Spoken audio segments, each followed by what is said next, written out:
Selamat sahabat-saudara, terpuji nama Tuhan atas kebaikannya. Kita bisa kumpul lagi saat ini untuk menyimpulkan pelajaran sekolah sahabat kita, merangkumkan setelah kita mempelajari sepanjang 1 minggu. Oleh sebab itu saat ini mari kita mengundang kuasa Tuhan untuk berdoa bersama-sama. Bapa di sorga, kami datang kepadamu. Kami bersyukur atas kebaikan Tuhan. Engkau sudah pimpin kami sepanjang 1 minggu. Kami bersyukur kepada Tuhan kami boleh belajar sepanjang minggu ini tentang firman-Mu. Dan bila mana kami mengulanginya kembali untuk merangkumkannya, berikan kami hikmat akal budi agar kami boleh memiliki pemahaman yang sama dan menjadi berkat bagi kami menjalani hari-hari yang sungguh dahsyat di akhir zaman ini. Terpujilah nama-Mu, dalam nama Yesus kami berdoa dan mengucap syukur. Amin. Pelajaran sekolah sahabat kita untuk 1 minggu ini adalah pelajaran yang sangat penting karena ini menentukan kepada kita tentang nasib dunia ini. Judulnya ialah Alkitab dan Roh Nubuat dan Nubuatan. Saudara-saudaraku yang kasih dalam Tuhan, ada apa dengan nubuatan? Sebab segala sesuatu telah diberitahu lebih dulu sebelum terjadi. Dan waktu kita mempelajari nubuatan membutuhkan waktu pikiran yang ekstra. Oleh karena apa? Oleh karena berbicara nubuatan itu membutuhkan pemahaman yang khusus karena dia juga pelajaran khusus. Di dalam pelajaran sekolah sahabat kita 1 minggu ini, nubuatan Alkitab itu penting bagi kita oleh karena merupakan identitas dan menjadi misi. Sekali lagi, ini adalah identitas kita dan menjadi misi kita. Itulah yang membedakan kita dengan yang lain. Saya senang dengan beberapa tulisan dari Roh Nubuat yang selalu berkata, serukan dan ajarkan, yaitu kitab Daniel dan kitab Wahyu. Saudara-saudaraku yang kasih dalam Tuhan, Yesus sendiri memberikan kepada kita satu contoh bahwa Dia mengingatkan kita tentang perlunya untuk memberikan perhatian kepada hal-hal yang akan datang. Dan kita sekarang ini bukan hanya lagi hal yang akan datang, tetapi sudah melalui juga hal-hal yang sudah digenapi dalam beberapa yang tertulis di Alkitab ini. Saudara-saudaraku yang kasih dalam Tuhan, kita harus melihat dalam sejarah kegenapan nubuatan. Saya mempelajari pekerjaan pemeliharaan Tuhan dalam gerakan reformasi yang besar dan memahami perkembangan peristiwa yang menyatukan bangsa-bangsa dalam konflik terakhir dari pertentangan besar. Sesungguhnya sejak manusia jatuh dalam dosa, pertentangan antara Allah dan setan yang disebut dengan the great controversy itu akan terus berjalan sampai kedatangan Yesus yang kedua kali. Dan di dalam perjalanan konflik ini, disinilah pentingnya kita mempelajari nubuatan. Ayat inti kita sepanjang 1 minggu yang barusan kita lalui di dalam Daniel pasal 8 ayat yang 14, maka ia menjawab, sampai lewat 2300 petang dan pagi, lalu tempat kudus itu akan dipulihkan dalam keadaan yang wajar. Saudara-saudara, nubuatan di dalam Alkitab yang kita pelajari adalah merupakan peristiwa yang berkesinambungan. Itu sebabnya metode dasar yang diterapkan oleh gereja kita untuk mempelajari nubuatan disebut historisme, di mana banyak nubuatan dalam Alkitab ini, nubuatan-nubuatan yang penting itu ya mengikuti alur sejarah yang tidak terputus. Contoh, mimpi Nebukadnezar yang dicatat dalam Daniel pasal 2. Itu berbicara mulai dari kerajaan Babel sampai kedatangan Yesus yang kedua kali. Jadi saudara bisa melihat di sini kalau kita ikuti nubuatan itu, maka kita akan berjalan di dalam sejarah itu. Dan kita adalah orang yang beruntung. Oleh karena apa? Karena kita ada di dalam berita itu, di dalam kebenaran itu. Saudara-saudaraku yang kasih dalam Tuhan, pada waktu kita mempelajari nubuatan, ada hal-hal yang patut kita pikirkan supaya kita tidak jatuh kepada salah tafsir. Ya. Kenapa? Karena ada banyak orang yang membuat pemahaman penafsiran-penafsiran yang salah di atas dunia ini, sehingga mereka tidak bisa mengikuti nubuatan itu sendiri. Saudara-saudaraku, bagaimana memahami nubuatan ini digenapi? Ya.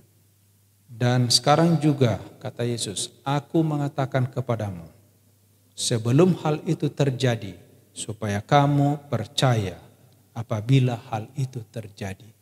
Jadi ya didahulukan dengan ada kata percaya di sana. Kalau kita tidak percaya, saudara, kita akan sesat.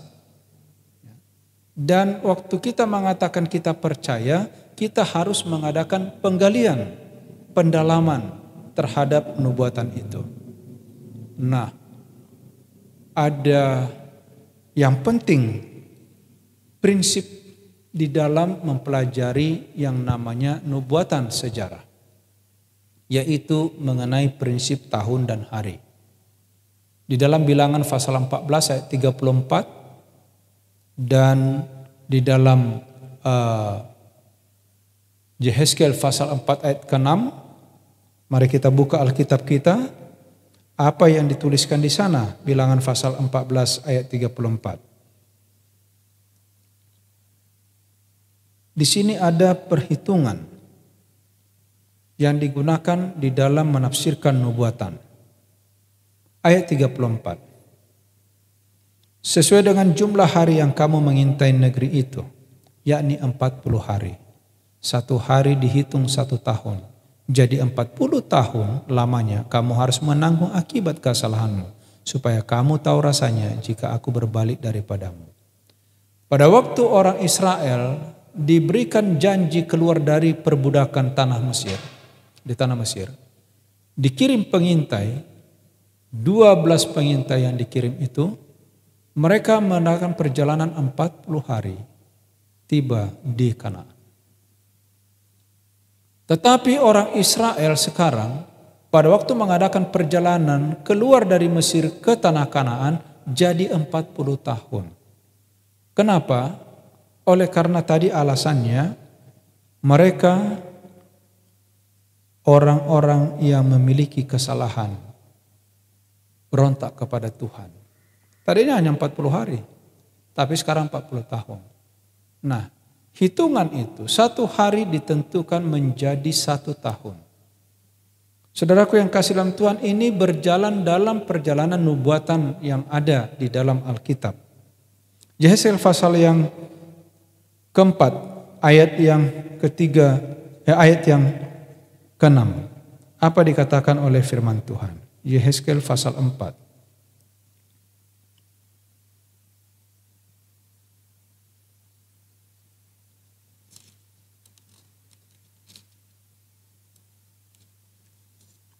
Firman Tuhan katakan, kalau engkau sudah mengakhiri waktu ini, berbaringlah engkau untuk kedua kalinya. Tetapi pada sisi kananmu dan tanggunglah hukuman kaum Yehuda 40 hari lamanya. Aku menentukan bagimu 1 hari untuk 1 tahun. Jadi saudaraku dalam Tuhan, 3 unsur yang penting yang mendukung di dalam prinsip tahun ya, dalam nubuatan Daniel dan Wahyu. Yang pertama adalah penggunaan lambang. Yang kedua adalah periode waktu yang lama. Dan yang ketiga adalah pernyataan khusus. Kenapa ini perlu bagi kita saudaraku? Karena contoh di dalam Daniel pasal yang ke-7 ya, dan Daniel pasal yang ke-8 tadi ada angka. Di sana ada 70 minggu, ada 62 minggu, ada 1 minggu, 7 masa, ada yang disebutkan 1260 hari, ya, ada 42 bulan, ada 1260, ada ya 2300 pagi dan petang. Saudara-saudaraku yang kasih dalam Tuhan, ya, sifat lambang yang dipakai contohnya binatang, tanduk, ya, itu boleh kita lihat dalam pasal itu sendiri. Menyatakan itu adalah lambang daripada kerajaan. Lalu ya, banyak peristiwa dan kerajaan yang digambarkan dalam nubuatan ini meliputi rentang waktu. Itu yang saya sebutkan tadi, 2300 pagi dan petang, ya, 62 minggu, 70 minggu dan lain sebagainya. Saudaraku yang kasih dalam Tuhan, ya, ini tidak mungkin terjadi jika waktu itu diterapkan ya dengan waktu yang singkat seperti itu. Tetapi sejarah ini yang membuat saya lebih yakin kepada Alkitab dan nubuatan itu. Pada waktu kita masukkan tadi contoh dari hari 1 hari menjadi 1 tahun, sejarah menunjukkan jarak itu memang dalam tahun. Dan ini penting buat kita. Ya. Makanya, saudara-saudaraku yang kasih dalam Tuhan, pernyataan khusus yang digunakan untuk menunjukkan periode waktu menyarankan penafsiran secara simbolis. Dengan kata lain, cara-cara di mana waktu diungkapkan dalam nubuatan ini seperti 2300 pagi dan petang dalam Daniel pasal 8 ayat 14 tadi bukanlah cara yang normal untuk mengekspresi waktu, tapi menunjukkan kepada kita bahwa periode waktu yang digambarkan adalah dipakai secara simbolis, bukan harfiah. Jadi 2300 pagi dan petang itu setelah kita mengikuti sejarah ternyata itu 2300 tahun lamanya.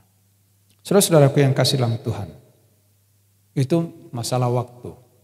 Lalu bagaimana kita mengidentifikasi ya, yang dilambangkan di sana, contoh tanduk kecil, yang dimaksud di sana ada kuasa yang menghasut, yang meninggikan diri. Sebenarnya kalau kita teliti ayat demi ayat di dalam firman Tuhan, khususnya kitab Daniel ataupun kitab Wahyu, saudaraku yang kasih, ayat-ayat itu kita temukan sendiri untuk memberikan pemahaman.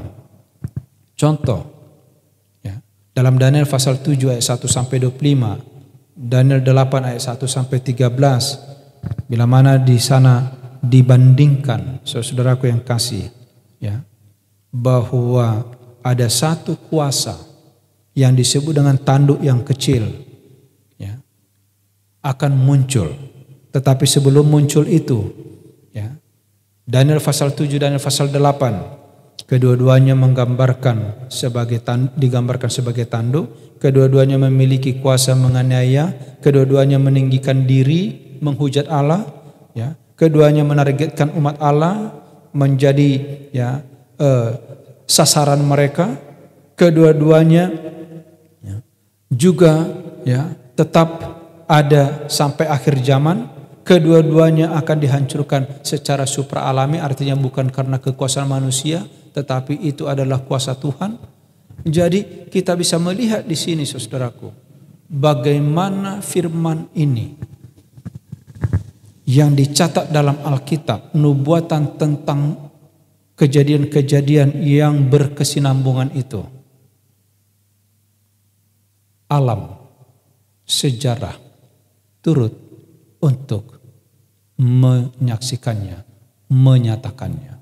Jadi ya ini boleh menolong kita agar tidak meragukan lagi firman Tuhan. Ya, saudaraku yang kasih dalam Tuhan, apa yang terjadi sebenarnya di dalam 2300 pagi dan petang itu. Bila mana kita melihat pelajaran kita hari Rabu, di sana ada judul penghakiman pemeriksaan. Setelah periode penganiayaan pada abad pertengahan yang berakhir pada 1798, penangkapan pemenjaraan Paus oleh Jenderal Bertir, Daniel pasal 7 dan Daniel pasal 8 berbicara tentang penghakiman, yaitu penghakiman di sorga, di mana majelis pengadilan duduk. Daniel 7 ayat 10. Seorang seperti anak manusia lanjut usia datang kepada yang lanjut usianya.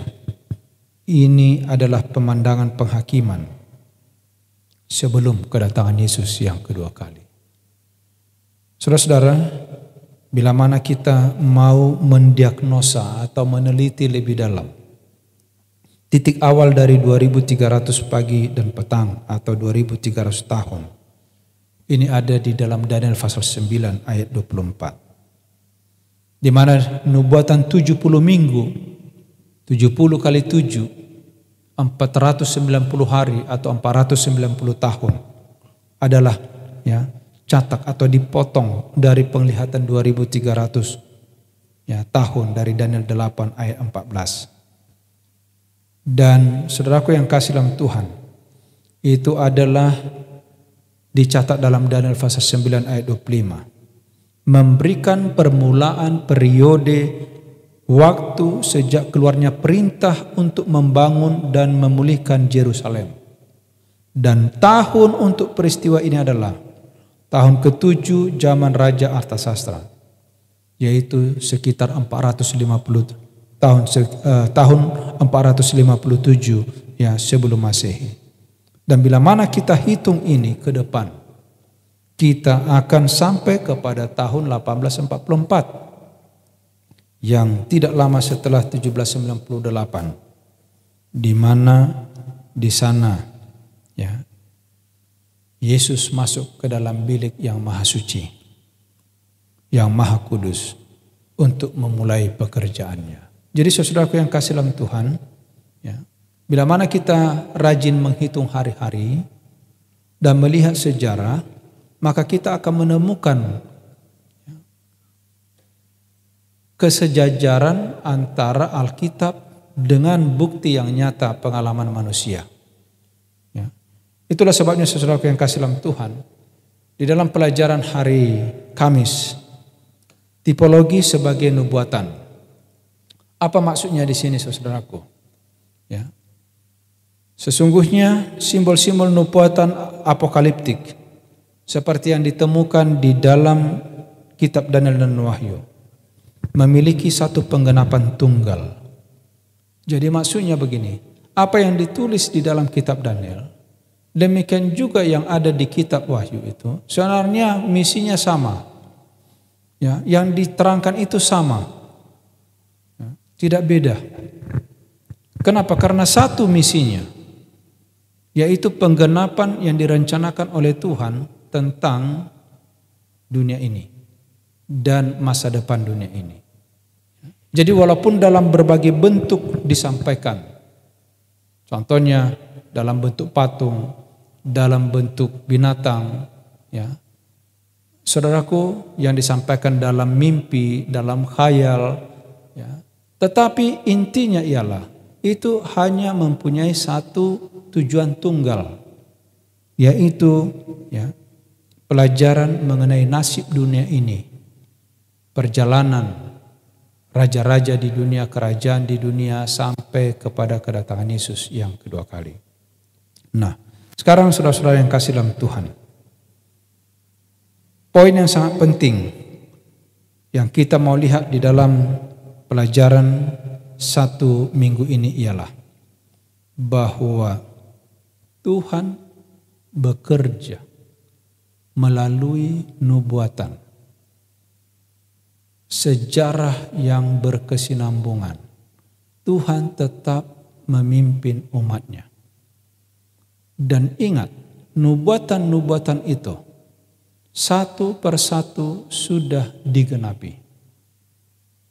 kerajaan batu, kedatangan Yesus yang kedua kali adalah merupakan akhir dari segalanya. Dan inilah yang sedang kita tunggu.